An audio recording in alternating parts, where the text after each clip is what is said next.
Subscribe to the Donnie Houston podcast, man.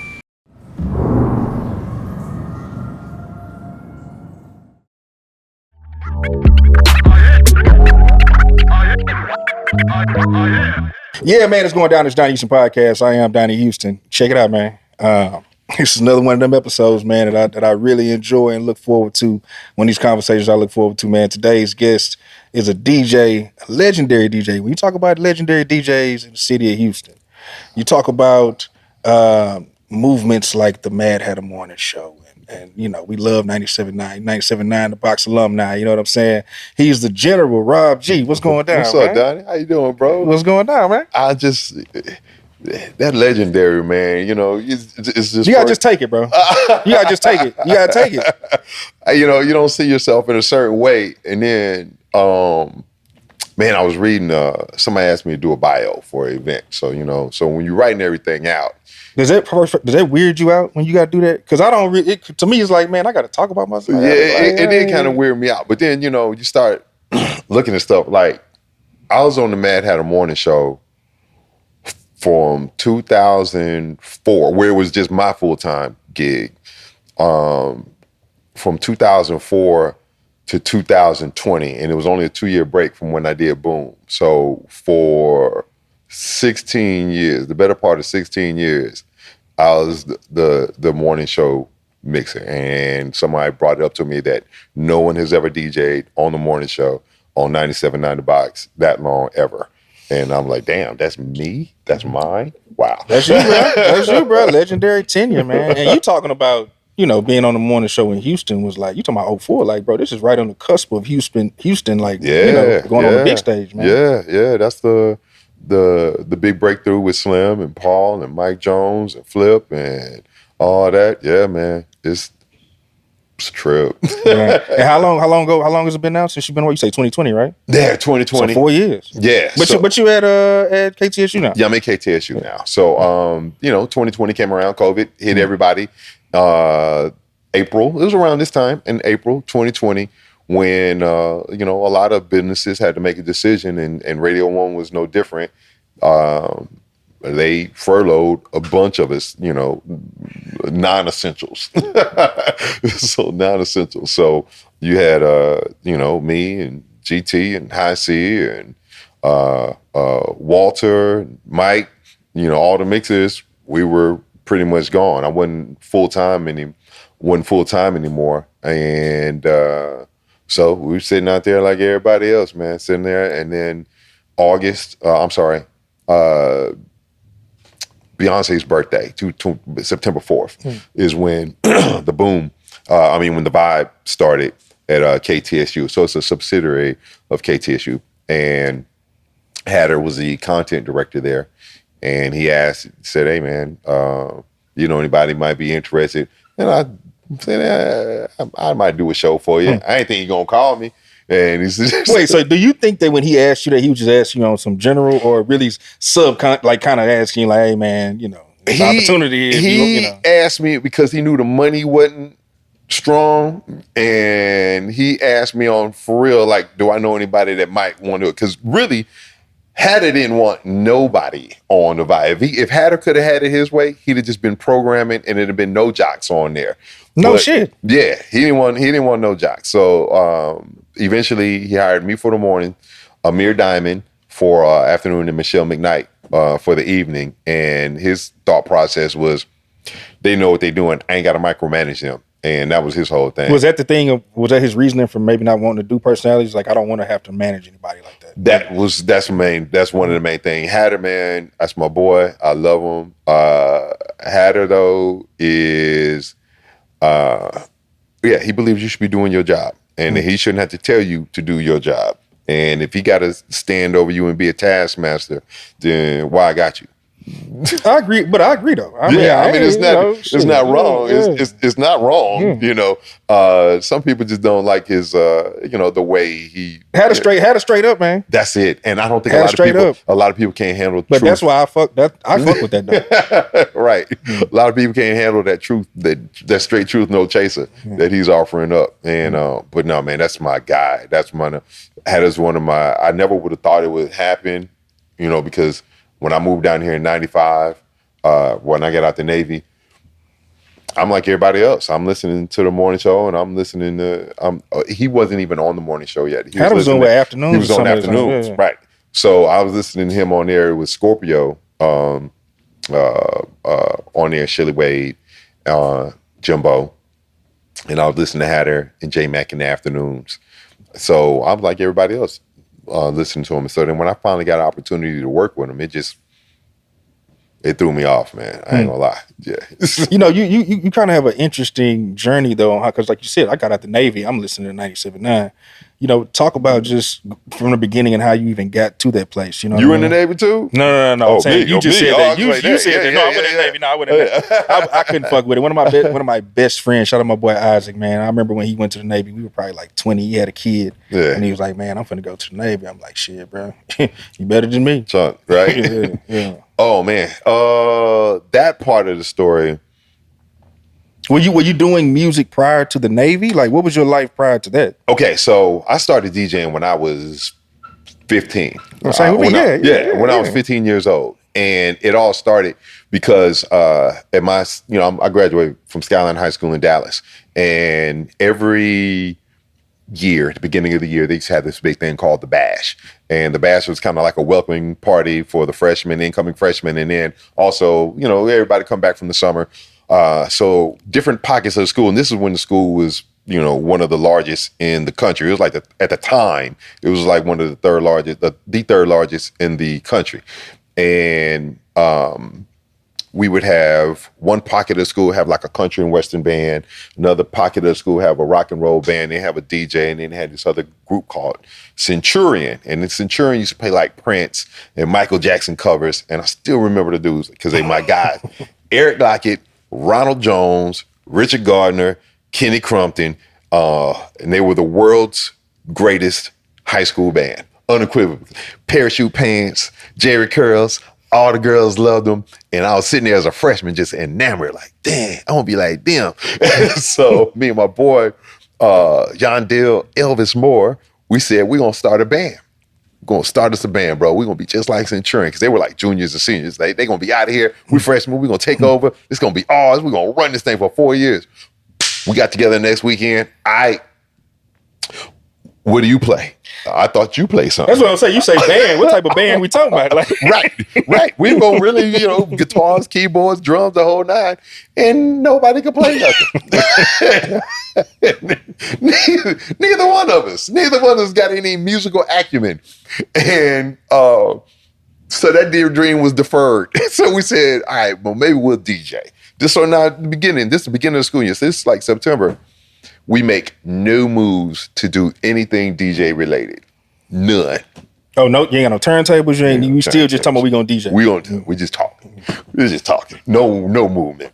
And then fast forward to April. So damn near the whole school year done gone. Fast forward to April, and this girl named Channing Hopkins was having a Sweet 16 party. And she was in the lunchroom talking to this other guy named Herb Williams, who was a sophomore at the time, but he was like the biggest DJ at the school because he had the PV speakers and he had some 1200s and stuff like that. So he's just the man. I don't even know if they were 1200s. He just had direct drives with a pitch. So we like, oh, this is the dude. She's talking to him in the lunchroom. He's telling her, I'm gonna DJ your party. I'll DJ your party for $200. Now my boy Elvis was on the same B lunch, and he overhears it. He's like, me and Rob would do it for $150. He's like, you don't want these rookies. I'll do it for $100. Elvis said, me and Rob would do it for $50. At that point, he bowed out, said, y'all can have it. So wait, y'all booked the gig, y'all ain't got no turntable? Keep going. Y'all ain't spent nowhere. Come on, you ain't got no routine. Come on. You ain't got no records. You ain't got shit. We ain't got nothing. We ain't got no permission, Donnie. That's the worst part. We ain't got no permission. We ain't got permission to do this. And it's a wonder that my parents even agreed to let us do it, because we went shopping to go look, kind of pricing everything, and two $80 SLBD 200 Techniques. It was like $80 a piece, and they needed $40 cartridges. We needed like a $60 mixer. It was like a $250 Hitachi amp. We were about $90 worth of records. We were trying to cut it down to essential. we don't need that, but we do need this Run DMC. We need this Houdini. And, so we put the whole thing together and we came back to our parents and be like, all right, we need this itemized list to do $50, to get $50 to do this party. And for some reason, our parents bought it, man. They went for it. So forever thankful. Wait. So did y'all do, okay, your mom bought one turntable, his mom bought the other. How did y'all do that? Yeah, we kind of split it up. Yeah. We kind of split it up. Like, certain records were his, certain records were mine. It's silly when I think about it. Like the mixer was his, but I had the turntables, but at the end of the day, you got to go fuck with him if you want to go. Right. And then so we would have this thing. It was a trip because you brand new with it. You want it at your house. You want everything at your house. And so we would alternate weeks. Which is crazy because you're talking about dragging all this analog DJ equipment from one house to another. And you have no car at the time. Again, I'm a freshman. I have no car.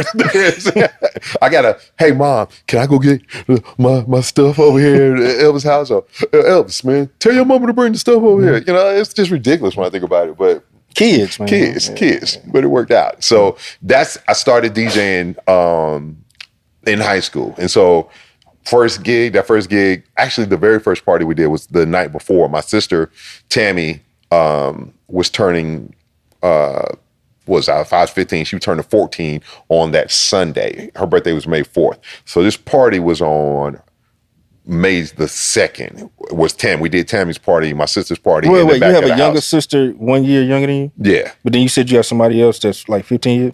Then I got another daughter, my sister Chris. She's 14 years younger than me. Bro, your sister's 14 years younger than you. Yeah. Okay, so check this out. I got two sisters. Yeah. Yeah, so I got two sisters. Yeah. My older sister is 15 years older than me. My younger sister is like 15 months younger than me. Really? See, yeah. So it's pretty much the same type of, just different place. That's crazy. Yeah. That's crazy because my sister I was born in January. She was born in May. So what's that?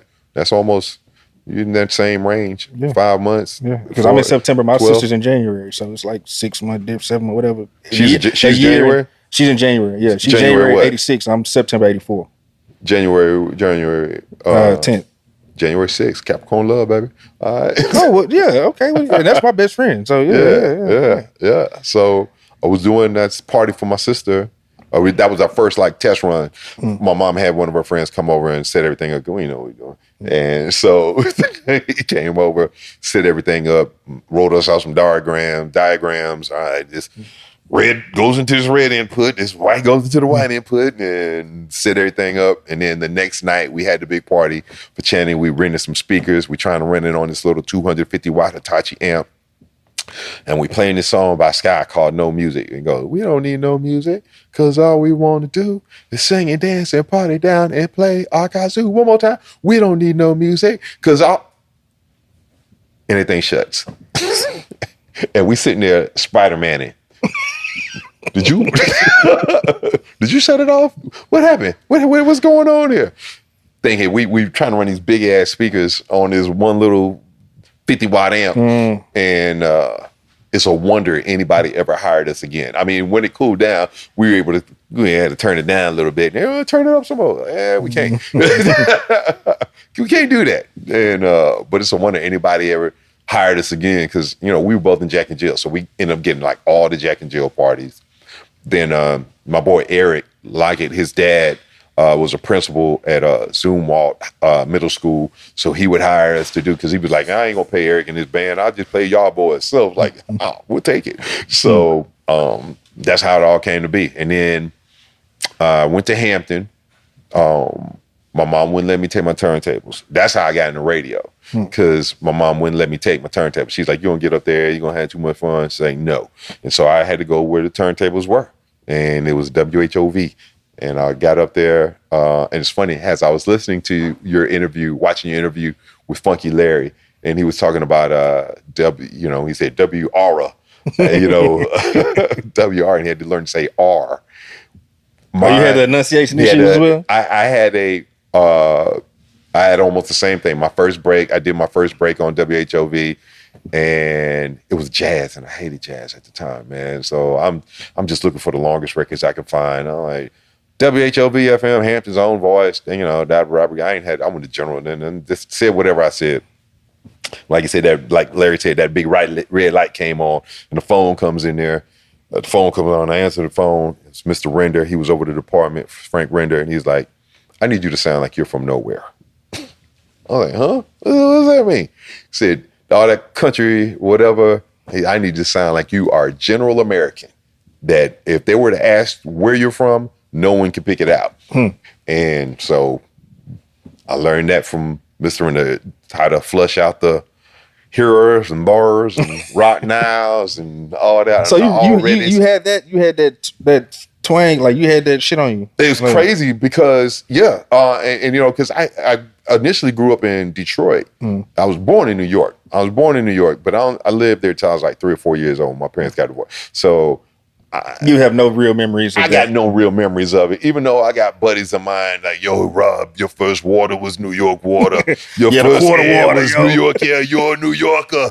Besides, my boy Mike Anthony tell me that all the time. Like, "Mike, if you drop me off, I don't know no trains. I don't know uptown from Midtown to Manhattan to Staten, nothing." So we moved to Detroit, and I lived in Detroit until the 8th grade, and then went to high school in Dallas. So Detroit, all my musical tastes really come from more Detroit. But in that 4 years, when I got to Dallas, oh yeah, going to the fur, to the fur, going to the state fair.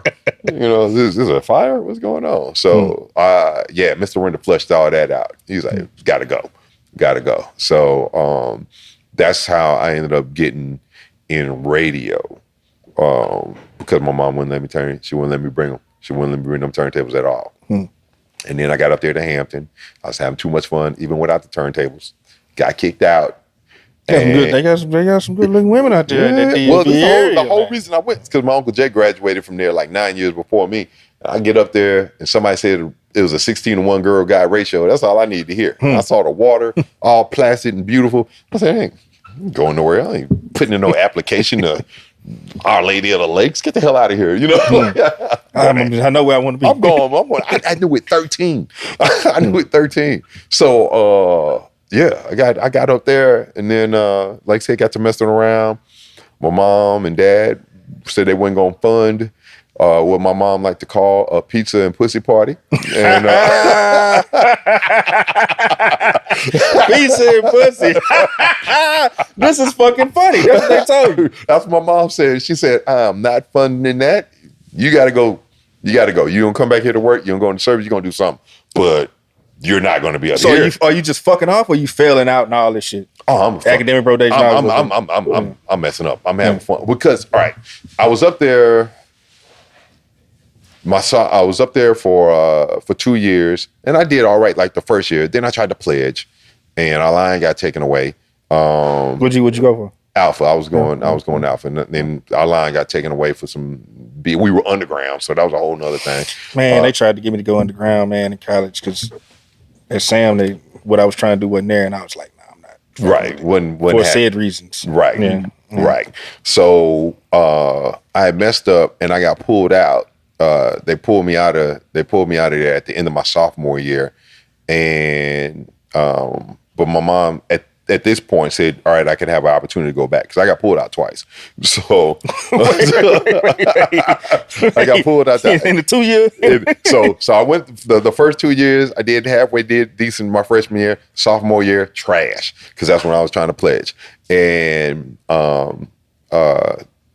she pulled me out and said, "All right, you got to do something to get your grades back up." Then you made me go. So I went to Southwestern Christian in Terrell, Texas, which is like 40 miles up the road from Dallas. And it was a Christian college. I was stuck in the Future Preachers dorm. It wasn't even no grade. It was a total culture shock, because there's no gals there, ain't no drinking, it ain't, all the... We all about the Lord here. All the...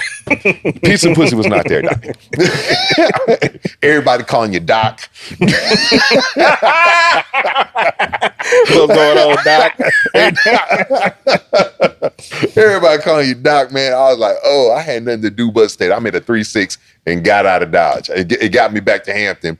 So that was fall. And then it got me back to Hampton for the spring.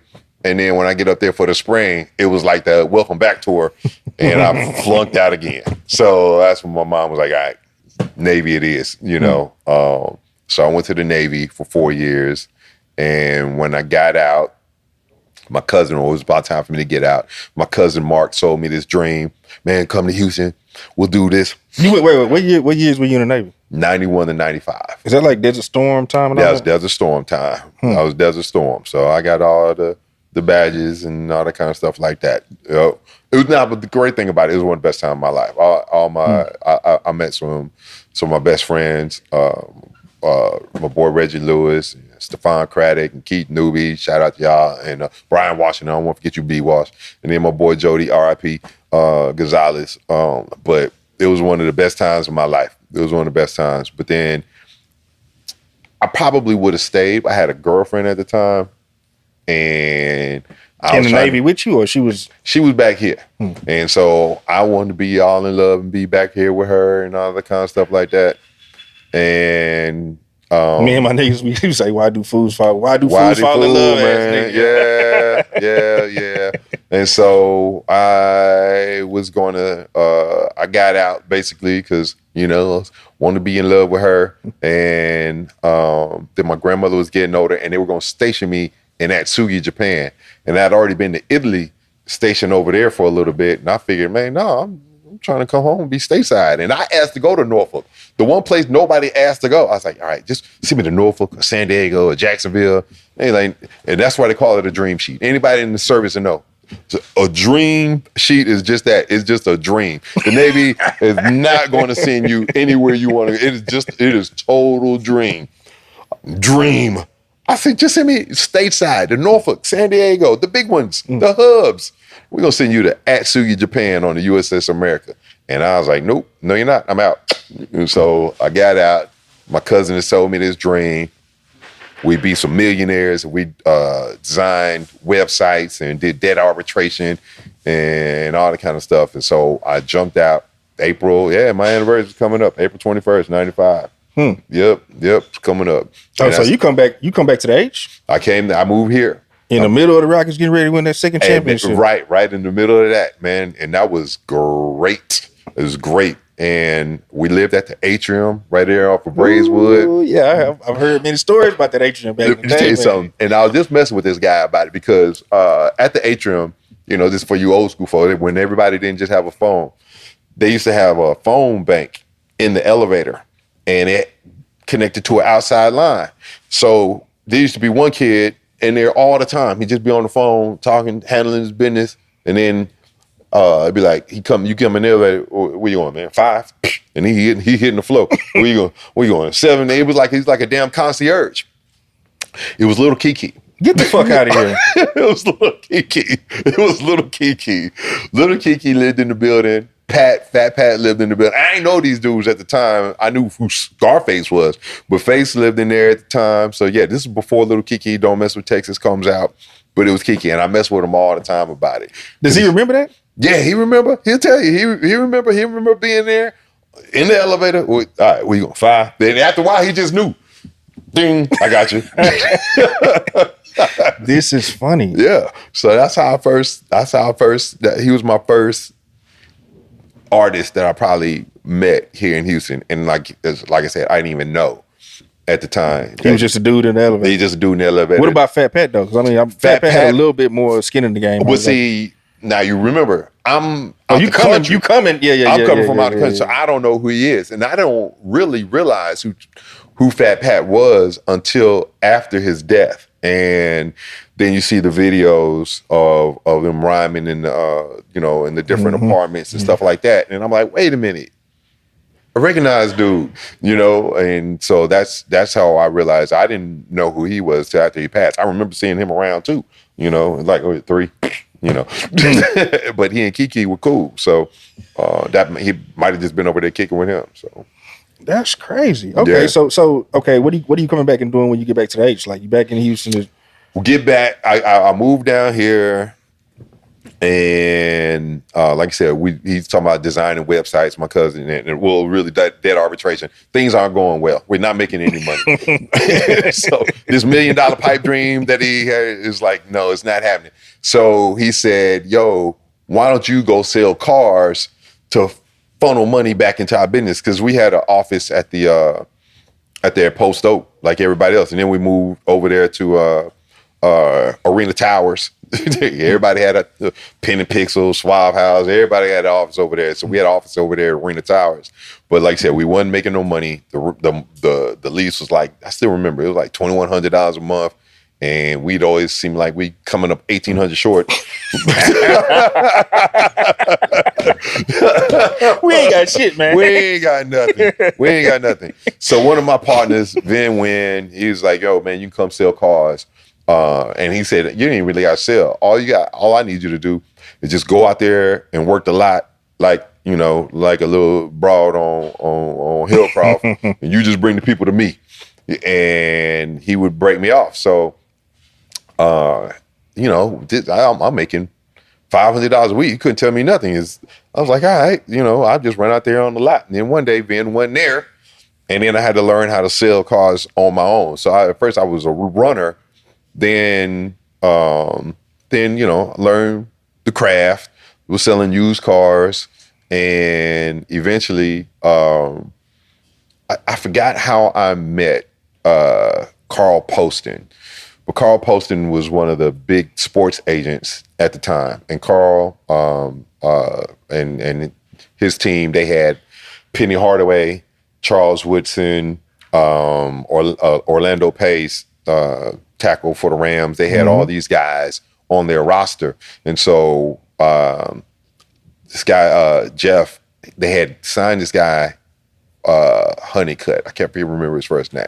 But anyway, he wanted a Suburban. So they brought him down there, and I closed this big deal on the Suburban.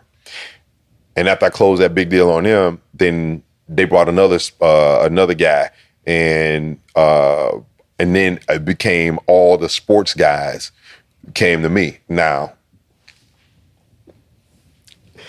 I did some slick stuff. What I would do, man, after a while, I tell my boss, hey, Dave, or other dude, Muhammad, I say, yo, give me $200. Say, give me like $200. And I get into that fresh travel time Suburban, and I say, let's go for a ride. Toss him the keys. And we go to Treasures. Oh, okay. The real sale.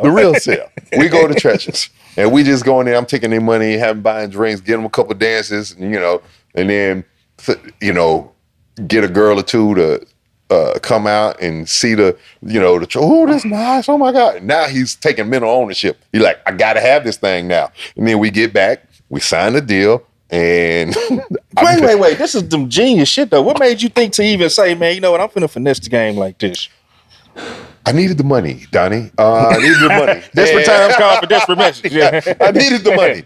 And so like on those, if you sold one of them travel time bourbons, which at the time we're going like $46,000 and the upcharge and everything else over sticker price, you could make about $4,000. Oh damn. You can make about 4 G's on selling one of them at sticker.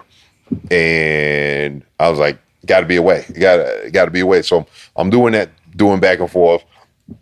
I'm doing pretty well. I'm not selling, I ain't no 20 car a month guy, but the 12 I'm selling, they're getting high gross on them. And then one day, 97.9 The Box comes to the station, to the dealership, and Hatter is doing the remote, and they said, hey, we need somebody to help Hatter with the remote. So I'm going out there.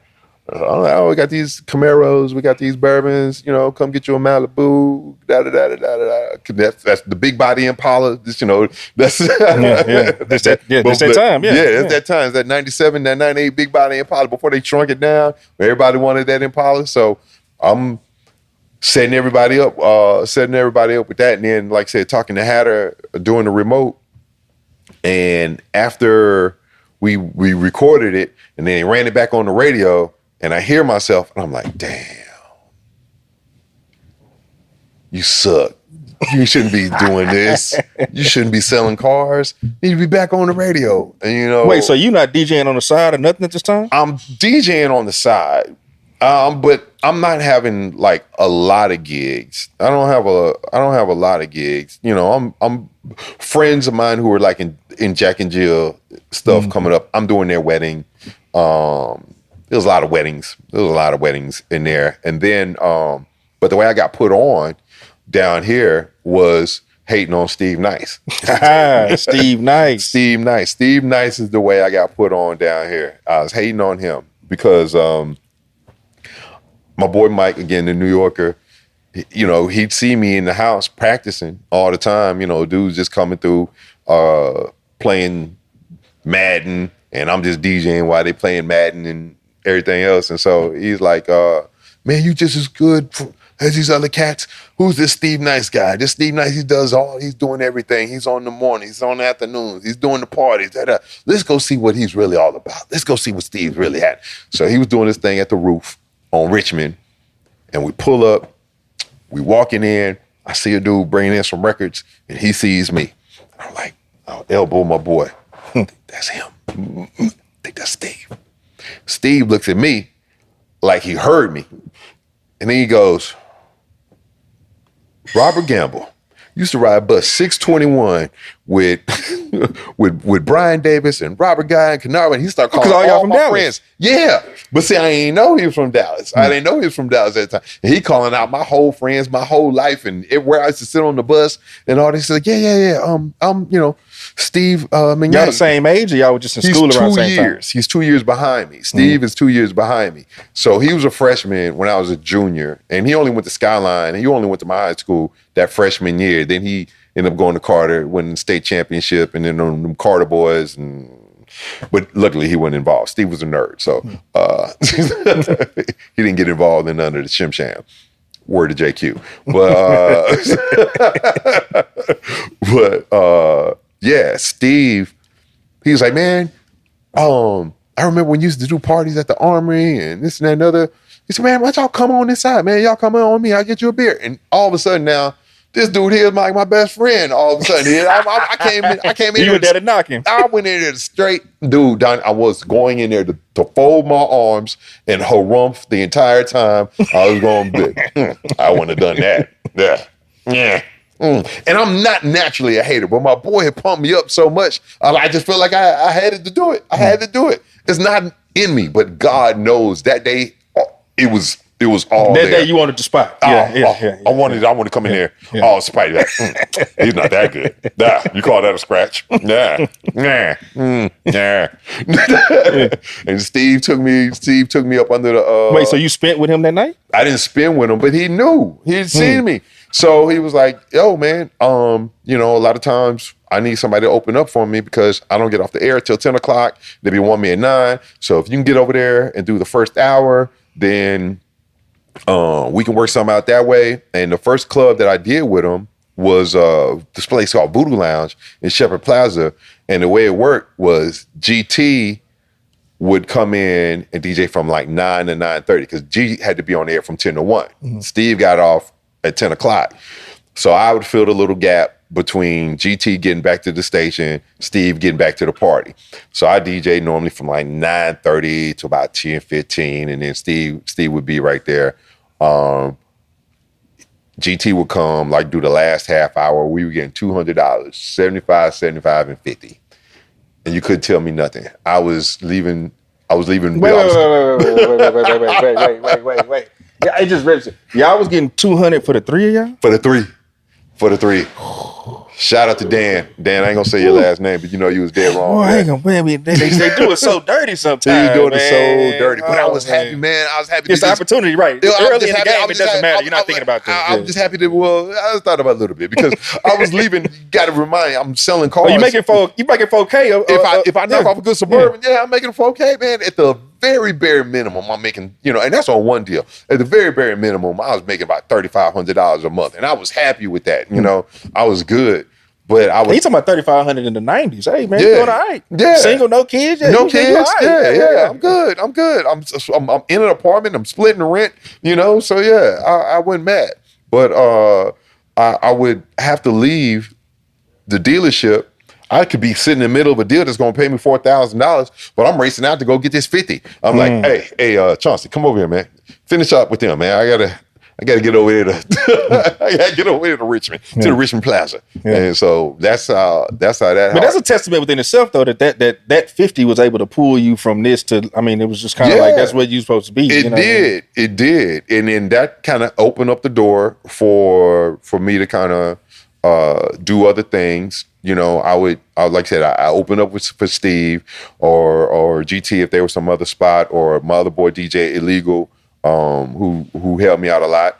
And then I met Lisa Rogers. And another legend. Yeah, I met Lisa at oh my God, it was a little club off of Echelon, off of 59 and like Chimney Rock. And so I met Lisa. What year is this now? This is probably 97, 98. And when I met Lisa, and the club was packed. Everybody's having a good time. Is her and Steve and all this stuff going on? Like they weren't together yet. They weren't together yet. And she was just in there just partying, having a good time. And everybody's jamming, and I'm kind of dancing next to her. I didn't know her, so I'm dancing near her. And I hear her say, "Oh man, this DJ is jamming." I was like, "This DJ is playing a pre-recorded mix," because there was some vinyl that you could buy that had like 20-minute mixes on there. I said, "The next song is gonna be Confunction. The next song is gonna be Cameo." And I'm calling these songs out. And she's like, "How you know that?" I said, "Because I DJ." And that's how we struck up a friendship. Y'all just randomly in the club talking. Just random.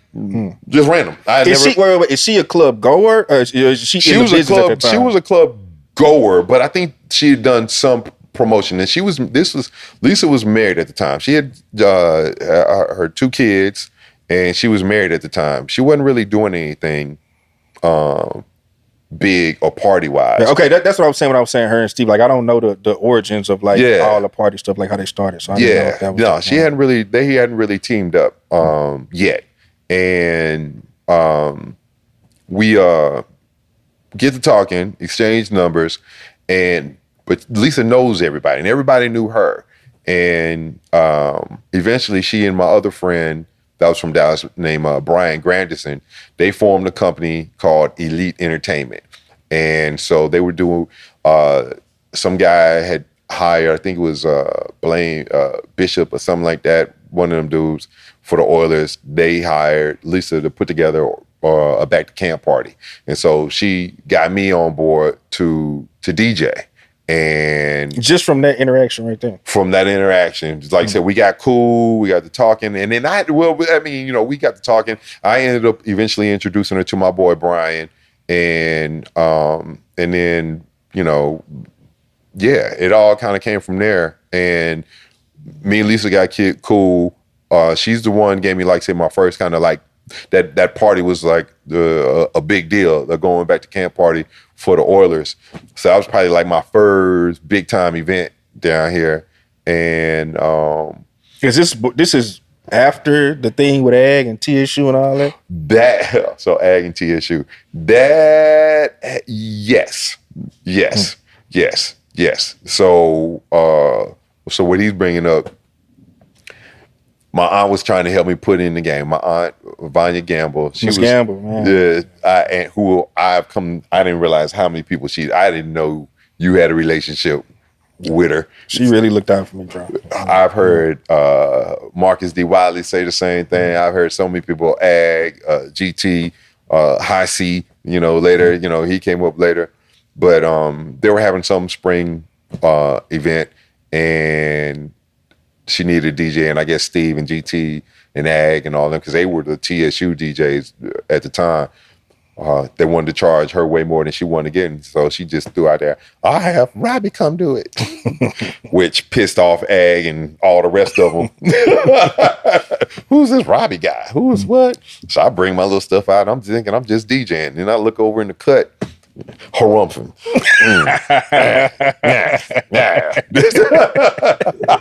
All of them doing the same thing, man. I can't say Wait, did Steve. they come to hate on you before you went to hate on Steve? Ag did. Ag most certainly did. Yeah, Ag was there. I can see his little yellow ass in the cut right now. Yeah.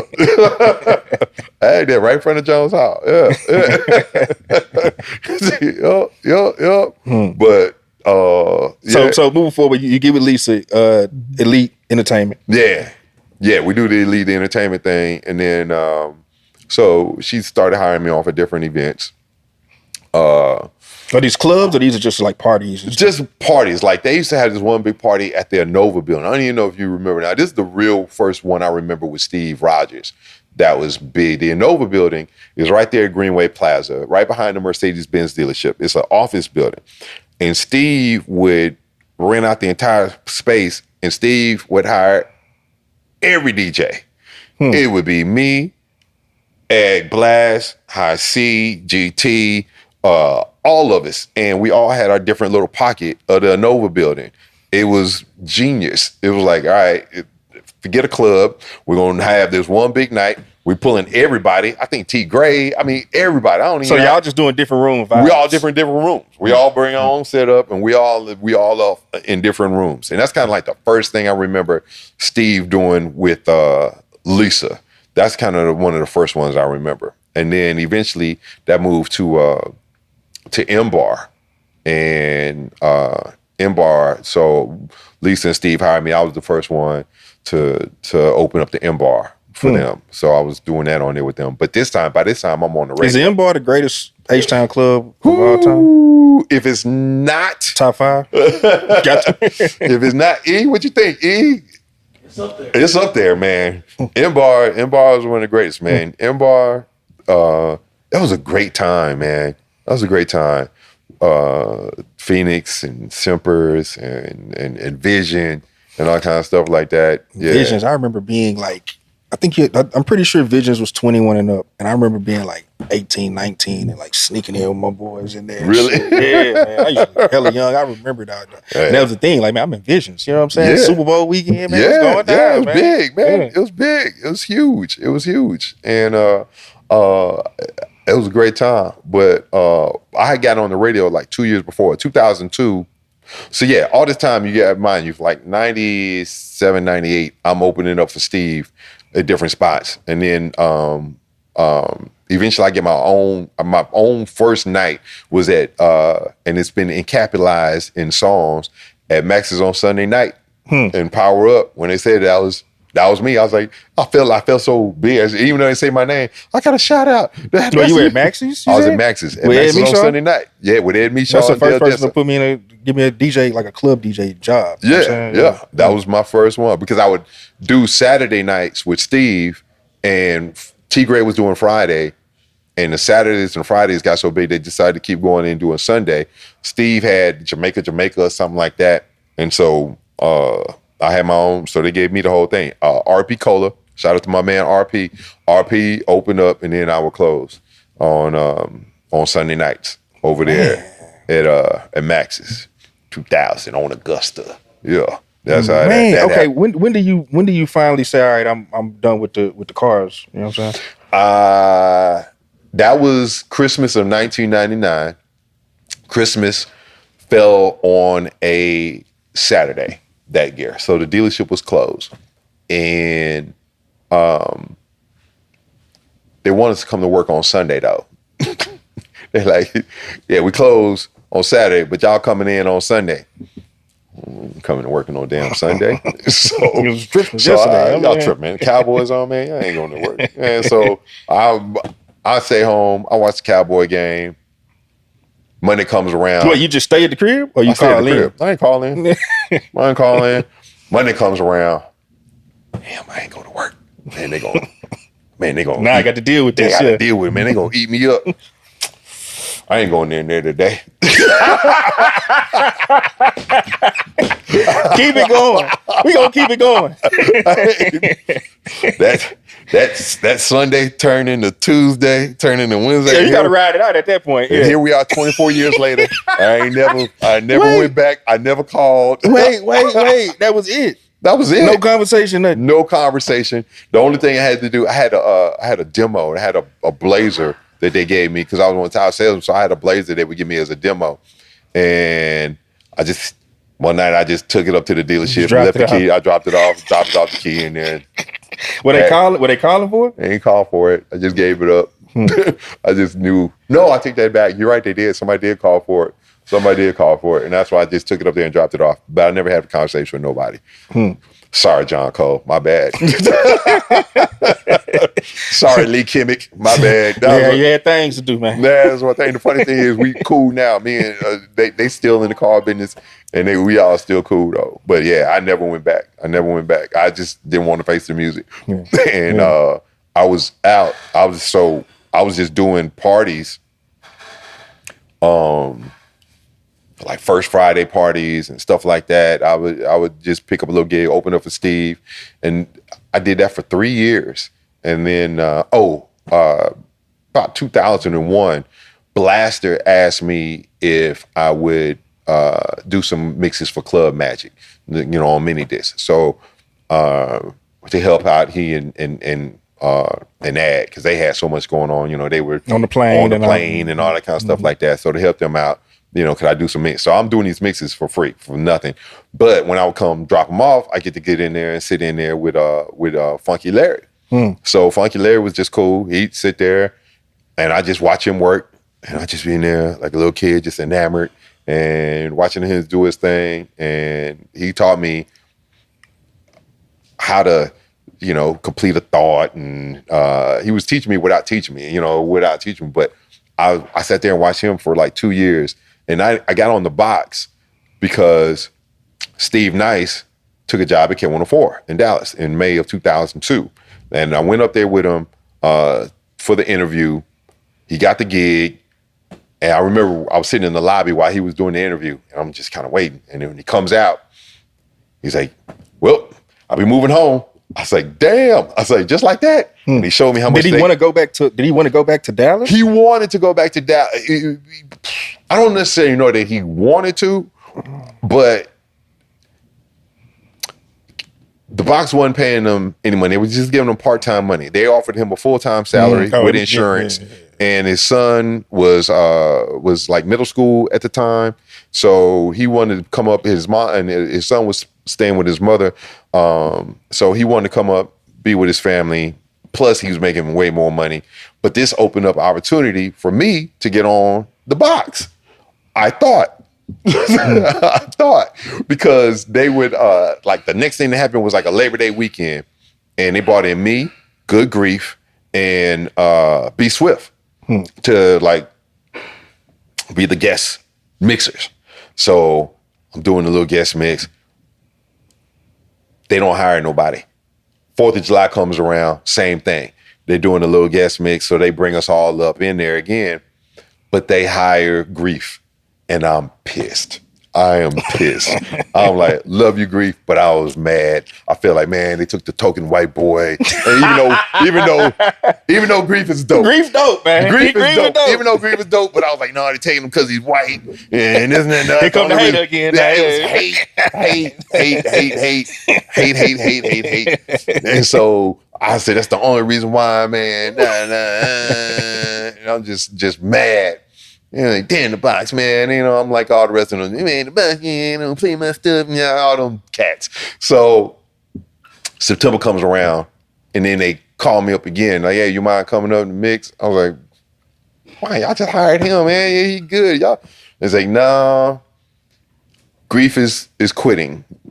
And the reason Grief quit is because when you're a rookie on at that time on the station, you get all the crappy showtimes, 10 to 1s at night, 1 to 4. You can't make no money that way. And Grief, was coming from the club thing. Yeah. He was coming from the club thing too. So $8 an hour or go to this club and go make $400-500. Grief said, y'all can have it. Because it was just eating into, his bread. So Grief broke out. And I had, like I said, that Sunday night at Max's. I would do this thing called First Friday where I made like $600. So between those things. I'm probably making about $2,000 a month, and my rent was like $660. That's all I needed. I was like, I'm good. I'm good. If I can just get this one, if I get this $660 right here, take care of that, and then have a little something on the side, I'm straight. So so I was taking that $8 an hour, and then doing 10 to 1 on Friday, doing 10 to 1 on Saturday. So I'm losing all my clubs. All my clubs is out of there because GT moved down the shift. That helped GT out. Steve left. Now GT is doing the 7 to 10s. G can go break out, go get all his money. And I'm just watching him like, damn. Damn, G making all the bread now. But I'm happy to be on the radio. I'm happy to be on there. And at that time, are you looking at it like this is going to be my career, or are you just like, this is what I'm doing right now? It's cool. Like, I'm looking at it just right now. This is just cool. This is just cool. I'm just happy. I'm happy to be I got here. something going on. I got something going on because like one of the things growing up in Dallas, Tom Joyner was the man. And I always said I wanted to take Tom Joyner's job. So I was just happy to be on the air. And then a big change came when I think they asked me to do the lunch mix for Carmen. So I was doing the lunch mix. So I was happy to get because lunch is a little more visible than 10 to 1. Now 10 to 1, you get people who going out to the club that night, but they in the car only for so long. Yeah, on so long. How's the traffic on 610? And then they out. So but then I opened up, so I'm doing the thing for Carmen, and Blaster and Hatter had a disagreement about how much Jay-Z was getting played by Blaster on the morning show. So he gave Blaster a leave of absence. Wait, because Blaster was playing too much Hov? You say he was playing too much Jay-Z. That's what I had to tell you. He said he was playing too much Jay-Z. So Jimbo does a funny little bit behind it. But wait, playing too much Hov? I got to ask Hat about this, yes, man. Yeah, ask him. He'll tell you. So he goes in there, he pulls Blaster out, and then he splits the time so instead of having one person and relying again, had it on like rely on one. So he put me and GT, we alternated days. He would do Monday, Wednesday, and Friday morning at 7. I did Tuesday, Thursday, Friday morning at 9. And that went on for about 8-9 months. And then like one day, I would always wake up on Friday, I'd wake up at 7 so I could hear what G would play so I wouldn't do the same thing. I'm like, that just sounds like records playing. That's no mix going on. Like, what the hell's happening? And they let G go because he got to having too much fun one night at M Bar during a core DJ retreat. And G tell you this too. He was having too much fun, got a little sauced, didn't get up. and I guess that was the first time. Okay, I got you. Okay. That was the first time it had happened. Then he'd missed a couple of shifts. They didn't do it off of just one. But, there was a couple times that it had happened. And so this was you hearing them live like, shit, G missed it this morning. G missed again. What's going on? He missed this one. And they asked me if I wanted to do mornings. Now, at this time, I'm doing all the clubs. I'm doing The Office. I'm doing Simpers. I'm doing Max's. I'm doing Vision. I'm club heavy. And to get up and come to the radio station at 5 o'clock every day, I had no desires to do that silly, trivial work thing. I was fine with the little time that I had. 7 on Monday, Wednesday, and Friday. I can handle this. At 9 o'clock, it was 9 o'clock on Friday, which made it better for me because coming in from Vision, I could sleep a little bit and then get up and go to the station. And then that damn J-Mac. J-Mac pulled me into the mix room. Dog, if you don't take this opportunity, Hatter's gonna pull some dude off the street and he's gonna have a light shine on him that it could be yours. You better take it. I was like, damn it, J-Mac, you're right. Why to let some dude come off the street? And I took every day. So every day and getting up every day at 5 o'clock was a hard pill to swallow coming off, like say, doing the clubs and all that kind of stuff like that. Yeah. But it was one of the best decisions. J-Mac opened a whole different door to it because that morning show work, Ain't nothing like it. Ain't nothing like it. People, like I said, they might barely know you. And it's funny, as I look at this picture of the Pimp, first time I met Pimp C was, I'd been on the air for like 2 years. He just got out of prison. And me and Ag were at a video shoot for this Ray Cash, Bumping My Music, song Bumping My Music. So we're both in the video. Pimp comes, Scarface was there. Pimp just got out of jail. He comes in. He sees Face, and of course they dap each other up because they got a relationship. He knows Ag, he daps him up. Some other people that were there, and he gets around to me. Who is you? And I've been on the air 2 years. I'm thinking I'm a little something doing, night. Oh man, what's up, man? Rob G, they call me the General. Yeah, I'm on from 10 to 1 on Fridays and Saturdays, this and that. You need to get your name up. Hey, that's a cold one to take from the Pimp, man. Oh, my little soul was shook. I thought I was doing things. Pimp didn't know who the hell I was, man. That little funky ass weekends. He's like, no, you man. got to get your name up. You got to get your name. Who is you? Did you eventually establish a relationship over time before he passed? Because you talking about between him getting out and him passing, that's like a year and a half. Yeah, it was a year and a half. We did interviews with him. I didn't really, I didn't have a relationship with him like that. Eventually, of course, later on, me and Bun got one. That's Bun funny. Because every time we see each other, it's cowboy versus Texan hate. That's just our relationship, as he likes to say. But no, I didn't have one with him. But the crazy thing about it, I still remember the day that he passed, and I was DJing at the office that night, and I'm doing a UGK set, and dude, I cried. I'm playing all this stuff, and like I said, I don't even know him like that, and I wasn't. And again, wait, you got the news. This is the night that he died, or like that he died that day, and then that later night you had the DJ. This was, I think he died like on it's like a Wednesday or something. Like a Wednesday, and then that particular day he died, that night you had to DJ. Yeah, like that night. That's tough. Yeah, that's tough. But like I said, I didn't even know him like that. Yeah. But man, I really felt some kind of way, man. I remember listening to David Banner calling in, and like that, like 97.9 at that time, like Pimp's death. That was huge. It's probably one of the biggest. That was one of the biggest blows. The only one that might have been bigger is when I first moved down here. I wasn't on the radio yet, but I just remember seeing everybody with candles in their car and cloths and all that kind of stuff is when Selena had passed.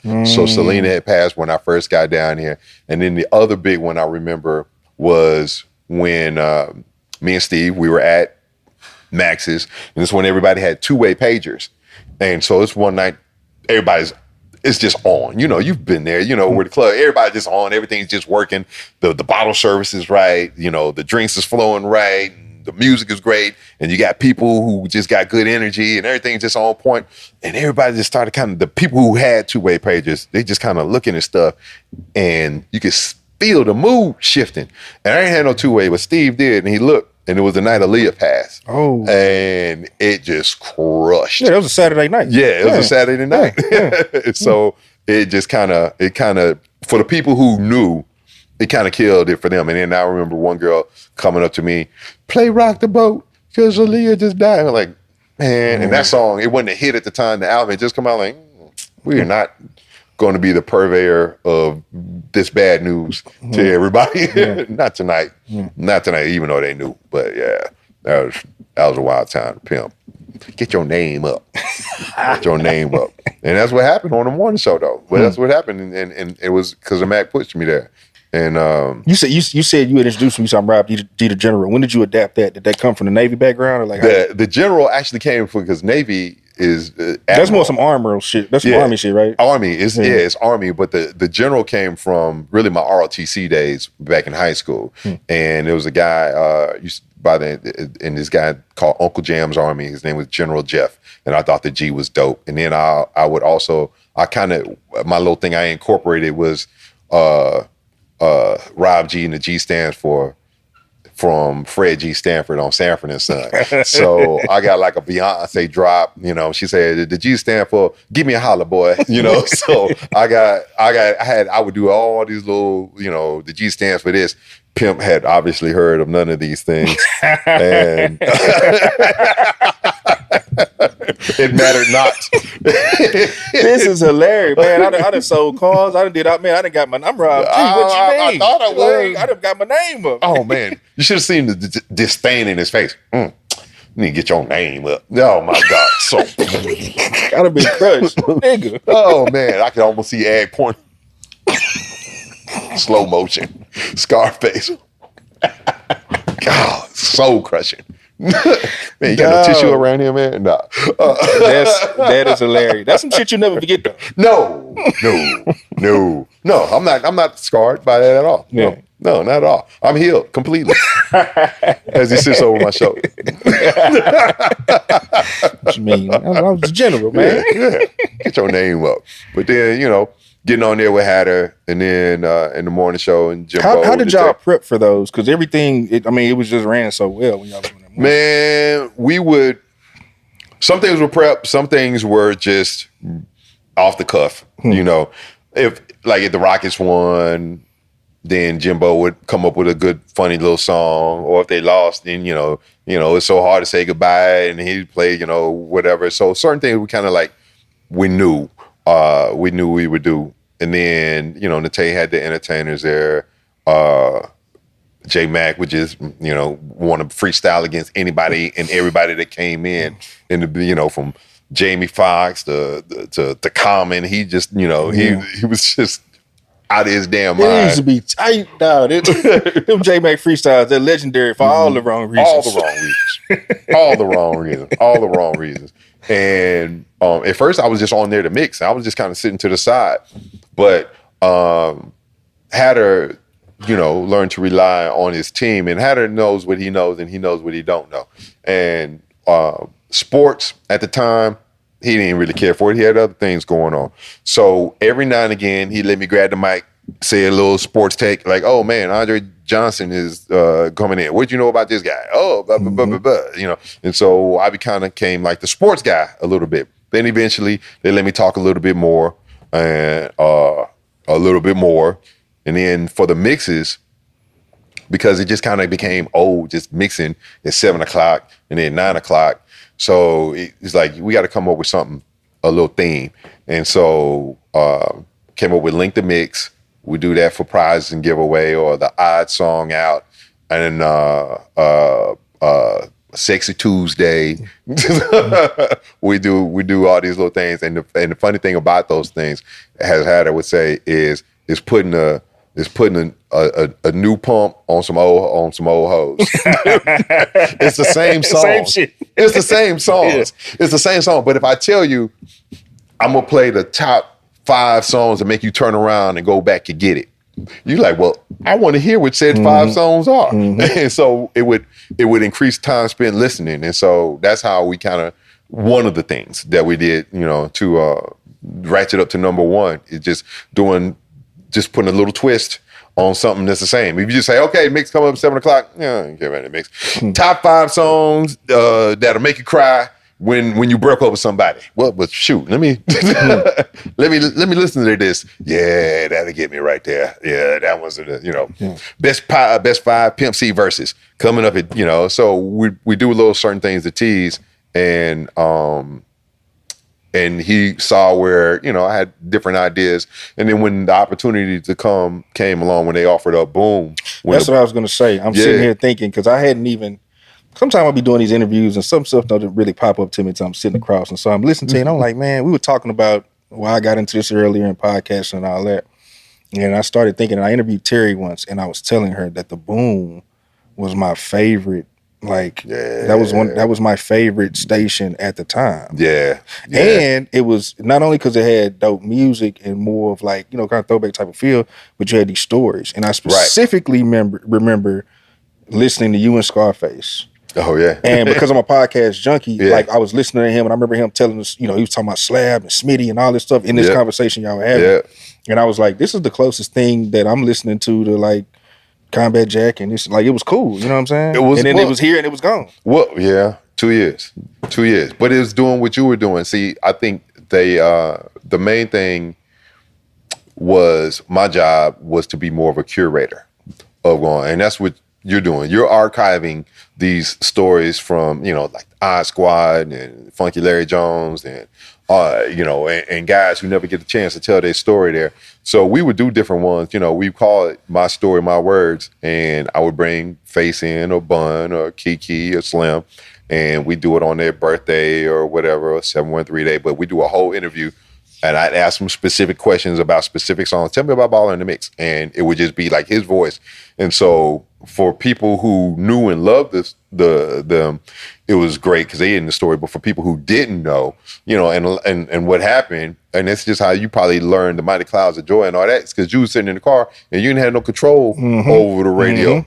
So you would just sit there and take it. Yeah, you forced to sit there and take it. So the people who I grew up with, and like I said, all the Jack and Jill stuff and doing all their weddings, and they supporting me, listening to this, but they got their kids in the car. Like, all right, you finna learn about any Scarface song or any why Paul Wall almost missed out on grills, and I was able to let it breathe and tell those same stories there. But that was super dope. Like that was when I was like, man. I mean, I wanted to be on 97.9, but I really wanted to be on the Boom. Oh yeah, like, I was like, bro, this is perfect. Like this right up my alley. It's the type of shit I'm into. You know what I mean? Man, I'll never forget when they pulled me in there, boy. That January. I mean, it was one of the best times. Now, the cool thing about it, I got to meet like everybody that I ever wanted to meet, all my heroes and all kind of stuff like that. And I'll never forget June 13, 2016. Boom Bash #2, and Run DMC was coming. I knew I was going to interview Run DMC later that day, and I'm you know how it goes. You about to interview somebody sometime, you doing prep and looking up stuff, and you don't want to ask the same some silly questions and all that kind of stuff. So I'm prepping for Run DMC. As I'm about to walk in there, now I've been knowing about this interview 2 weeks, and so as I'm about to walk in there to go do the interview, our promotions guy, John Cook, said, yo, you got your laptop? Yeah, I got my laptop. So, Rakim's DJ's not here. We need you to DJ for Rakim after you do this interview. Come on, bro. I'm like, what? I'm like, what? Hold on, it's too much information. It's too much. Come on, bro. I'm going to go DJ for Rakim, and then I'm going to come off there and go interview Run DMC. No, I'm going to go interview Run DMC. And then I'm going to go DJ. And then I'm going to DJ for Rakim. I'm going to go DJ for Rakim, man. It's one of my greatest hip-hop moments ever. It's probably when I felt like, okay, you've arrived a little bit. Is there anything that you take from those moments from either the Run DMC thing or the Rakim that's like really kind of personal to you? When I DJ for Rakim, I'm up there on the stage and I'm a fan. And I'm like everyone else. And I got my phone up. As I'm DJing. I got my phone up there. I'm recording it. If I pull it out, the videos are probably still in there. I'm up here recording. And my wife at the time, she looked at me. She's like, what are you doing? I got a phone. Just I'll record. What are you doing? Oh, yeah. So I'm letting it go. And then Rakim's doing his verses. I was like, man, just let it go. So I'm grabbing the line. I'm doing the ad-libs with him. Rakim said, you want to rhyme? You got to sign my list, Oh, you just got right in there. I took 7 years, put them in a line. I'm like, I'm on to say, why not? Why not go for it? Why not? Why Rakim don't need he's just rocking with you. He's cooling with it. And then after it was over, like, oh my man, I appreciate you. Thanks, and he was just the most humble, coolest guy. They always tell you don't meet your heroes. But meeting Rakim that day and Run DMC, they were all super cool and gracious, and I didn't feel let down. I was like, "Ooh, dodged the bullet." Because if one of them had been a jerk, man, I might have. It'd be fucked up when that happens, man. Yeah, it's so fucked up. Get your name up, yeah, man. How often do you think about that? I don't think about it that much. If you see him, you like, yeah, I totally get my name. When I see something like that, yeah, or when I see International Red, who's Bun's manager, when I see him, because he'll always hit me with, because he was listening at the time, because he was working on the Rap A Lot records, and they were hitting me with everything. So he was like, he'll always get me with it. And the G stands for get your name up,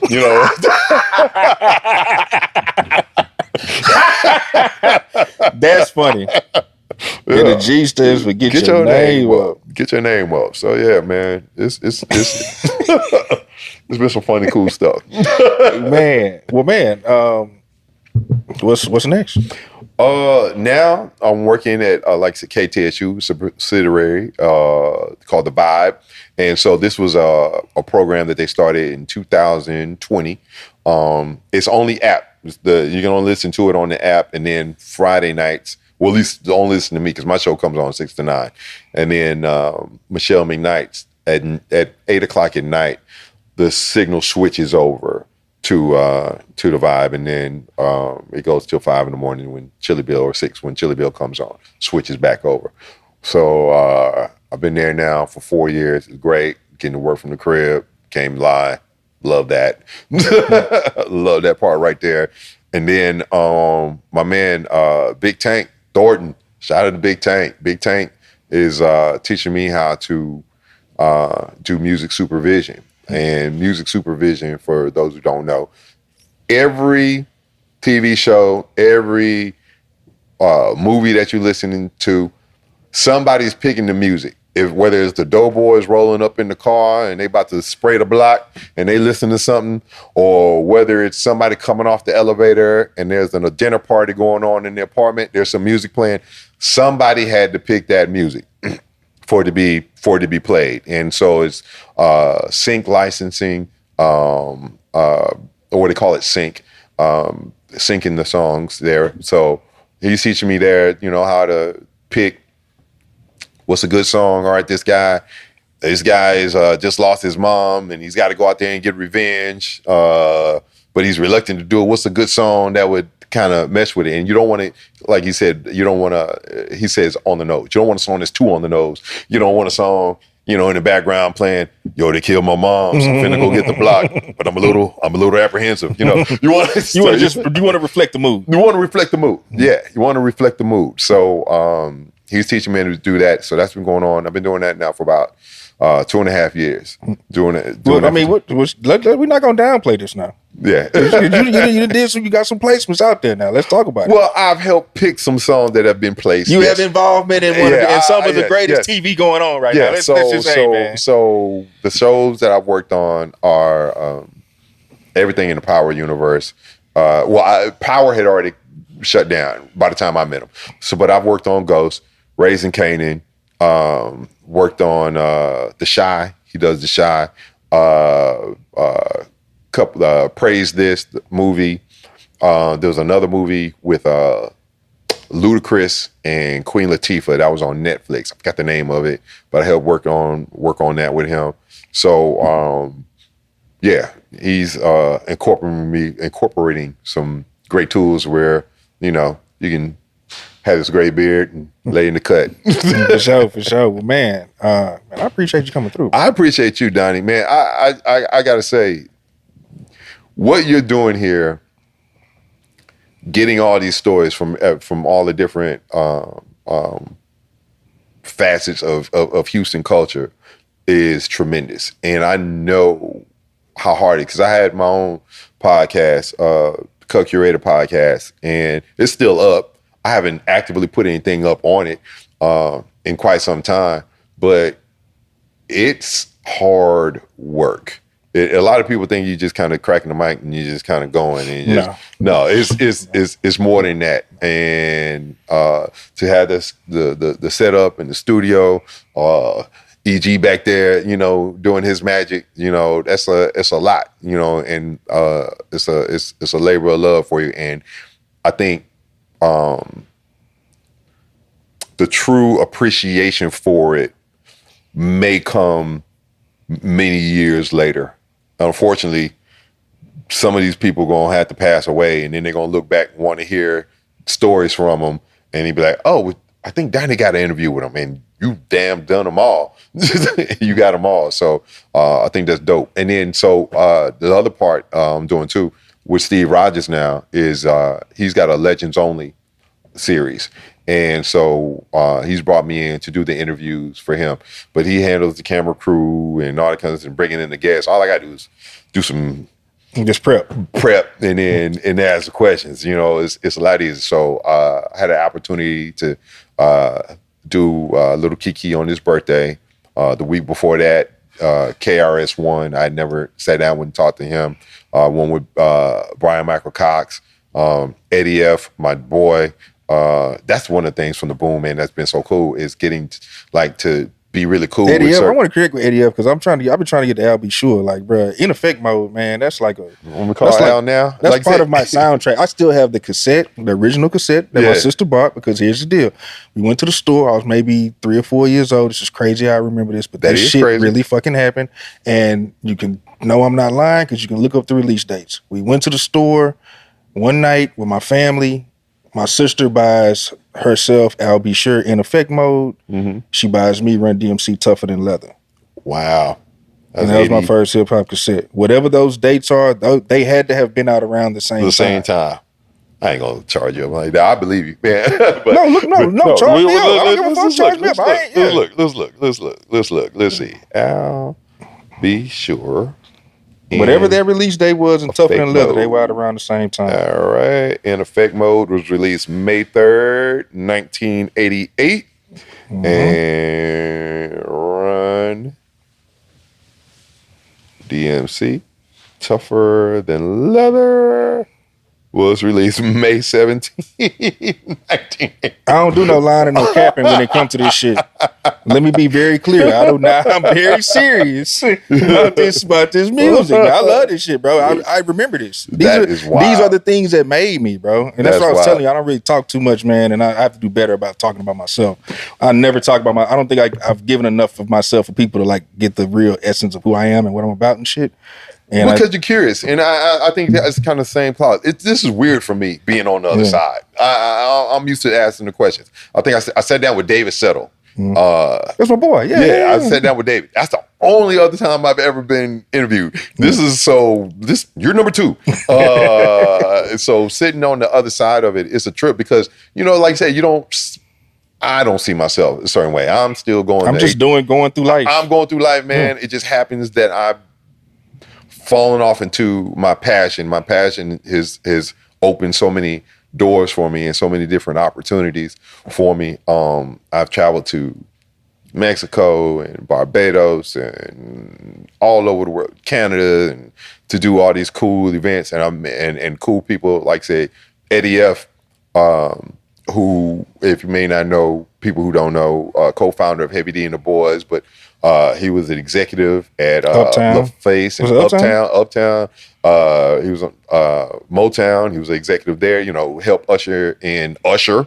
He helped usher in Chris Brown and all this other kind of stuff. And that's like my partner. And I just be calling him about regular stuff, like And it's funny. Does it trip you out when you get in a position and you like, man, like these are people I was fans of, and now I can just pick the phone up and we have a casual conversation. Or I can ask about some shit I really wanted to know about when I was in fan mode. It bugs me out for a phone ring. It's Al B. Yo, hey man, you want to go to a baseball game? Sure, Al B. Sure. Of course. Where should we go to eat before? I don't know. Let's go get some Indian food. I don't know. What do you want to do? What do you want to do? Al B. Sure is calling me. Yeah. You still. I'm mad it ain't just me because I'd be like, I'm feeling kind of like, is this for real? Like, no. It still bugs me out. It bugs me out when Keke calls me big bro.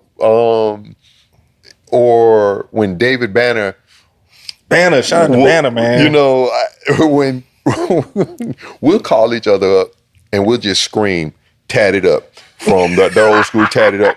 We're just screaming. The Fabo, the run. Fabo. Ah!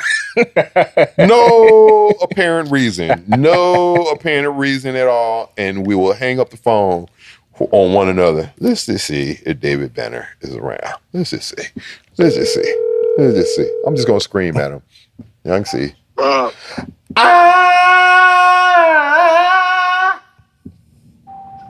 G. Better. Hey, man, it's Donnie Houston, doing, bro. I'm doing good, man. What's up with you, bro? Hey, man, I'm up here on this Donnie Houston podcast, and he was asking me, man, does certain things trip you out? I said, yeah, that I can call David Banner and just do a Fabo scream for no reason, and that's it. At 4 o'clock in the morning, that's it. It's just wild to me. Just wild, man. You good? Man, I'm so good, bro. Better than I ever been in my life, dog. It's popping. All right. Well, we'll talk. I got a lot to catch up. It's been like a whole world change, dog. What? All right, we'll talk later. After this. All right, man. My dude. Tell D I said what up. What's up, bro? I'm gonna hit you later. All right, bro. Peace. It buzzed me. It's just trippy, man. It's trippy. But yeah, but no, David, man, he'll call you, check on you, pray for you. Random. Yes. Yeah. Randomly. Hey, man, I just want to call you, like, man, what? David Banner's praying for me. Tell me what's going on in your life. What's the situation? All right, Father God, and he just go in. And it's like, all right, man. I've met some cool people, man. We lost some too, like losing Wicked Cricket. Wicked Cricket is another one you should just, pray for you just out of nowhere. Wicked Cricket pray for you and then pull a trophy out. And just like, man, I'm just thinking of you, man. I think you're one of the best. And just give you a trophy. Rest in peace, Wicked Cricket, man. Rest in peace, Wicked Cricket, man. I'll never forget it. It was one of the car shows. We wanted to honor Wicked Cricket because he'd been doing this trophy thing. He just pulling them, yanking them out of nowhere. And so we were honoring Wicked Cricket.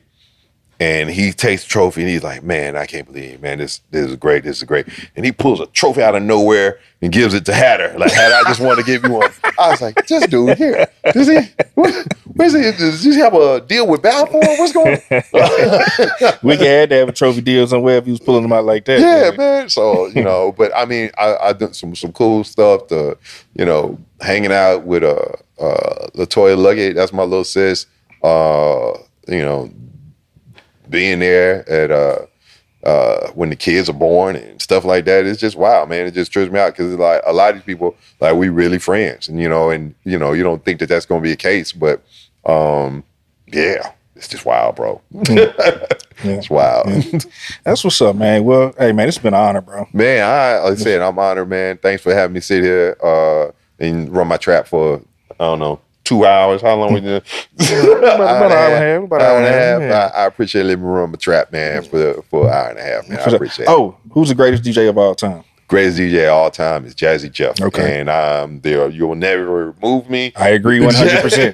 Jazzy Jeff agree 100%. Is my favorite all time. Yeah, getting to meet Jazzy, and I met him through Eddie F. So, that's probably one of my coolest moments too, opening up for Jazzy Jeff at the Boulé 2018 at Prospect Park. You talk about nerves.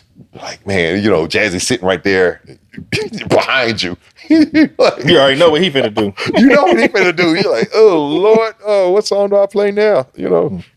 So I don't know. But Jazz is always cool and humble too, man. And somebody else I super, super admire. Super admire. Love that dude. Who's your Jazzy's for you? Yeah, Jazzy, yeah, hands down. Yeah. But I love the dudes here, man. We got great DJs here, and I mean, there are other DJs I like, but if you're talking about overall, just complete DJ, I got to give it to Jazz. Oh, it's here. It's no doubt. And then, I know we in Houston, but I got to give love to the Dallas DJs. Me, Steve, Mr. Rogers, and High C. I think we do a Dallas. All of us. I think we do a Dallas versus. Ooh, we got to do it. I certainly put that idea out there yet. That'd be dope. A Dallas versus H-Town. That'd be hard because you talking about that's you, I see Steve Nice Rogers versus Blaster Ag McDaniel Watts. You gotta pull him. Yeah. That would be good. Donnie. And we only got 4. We got to recruit some more. All right. But y'all some heavy hitters though. Y'all heavy. That's a strong forward. Yeah. So those are my guys. We're looking into that. Where can we do this? That's what's up, man. Well, hey, man. It's Donnie Houston Podcast. Rob G, the General. Subscribe to Donnie Houston Podcast, man. That's funny. T. Gray did that to me one time, and I was like, that shit, like... It's catchy. It's catchy. And I sat in this chair. Elliot got the whole thing, which I will never put out, because I was saying the foulest shit I'm just going off, man. So that's it, man. Subscribe to Donnie's podcast, man. yeah. It sounds like it's being thrown away, but at the same time, you mean that shit.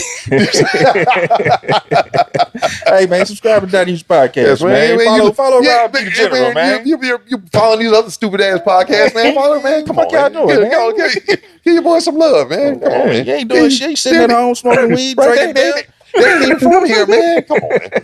Subscribe to Donnie Houston podcast, man. Come on, man. Quit playing. It really kind of went like that. I hear it. I was just blabbing off just all that bullshit. Yeah, I hear it. I ain't mad. It's super catchy, man. I ain't mad at it. I was like, that's genius. Hey, man. I appreciate you, bro. Appreciate you, bye. Later.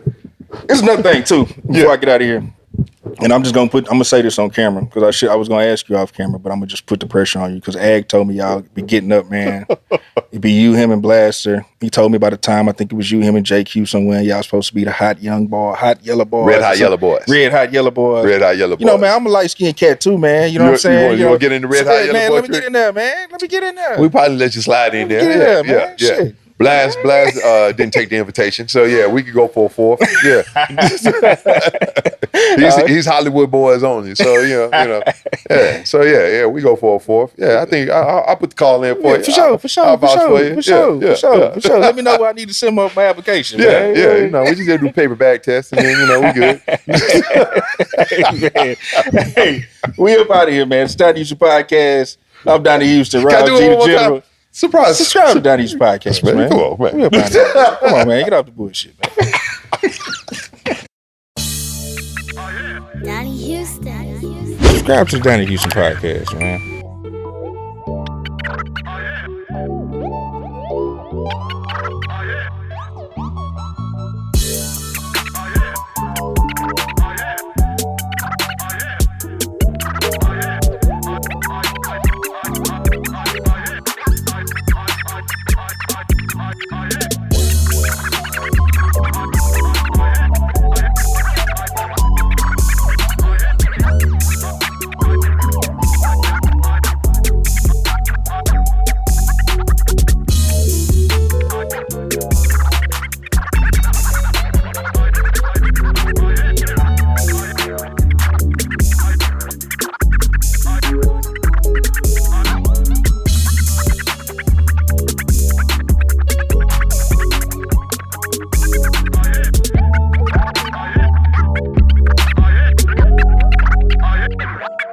Oh, yeah.